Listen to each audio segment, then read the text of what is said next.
Welcome back to Built a Bear. Out here, where the air's a little clearer, and so are the thoughts. We're sitting with something real again today. This week, we're exploring something deeper than four letters: love. What we've been taught about it, what we've carried from that, and what happens when we're brave enough to ask, was that love? Or just the closest version I was handed? Love is one of the most overused and underexplained words in the human vocabulary. We use it to describe how we feel about people, pets, coffee, TV shows, or songs that hit too hard at 2 a.m. We toss it into conversations like glitter, everywhere, beautiful, and hard to clean up. And yet, when someone asks what love really means, most of us freeze. Because love isn't one thing, it's a whole language, one we're all speaking with different accents. Sometimes we say, I love you, when we mean, please don't leave. Other times we say it because we don't know what else to say when the silence feels too big. Love gets bent, shaped, stretched to fit wherever we're afraid to name directly. And that's where the confusion begins. Not in the feeling itself, but in all the ways we've been taught to translate it.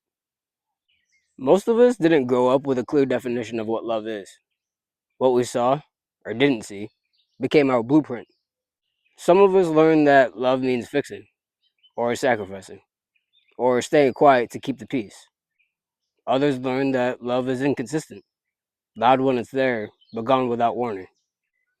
And even when we know those blueprints are flawed, they still live in us. We carry those definitions like second skin, sometimes even wearing them in relationships that don't fit us anymore. The child who had to earn love becomes the adult who overexplains. The teen who was ghosted emotionally becomes the adult who shuts down at the first sign of closeness. It's not our fault, but it is our work to unlearn what love was supposed to be and get curious about what it actually feels like when it's safe. Let's be honest. Most of us have loved someone who hurt us, and most of us have hurt someone we loved.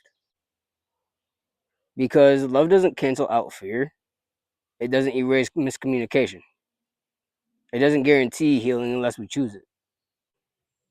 You can love someone deeply and still not be ready to love them well. That part's hard to admit. We want love to mean enough on its own to override our wounds, our habits, our fear of being known.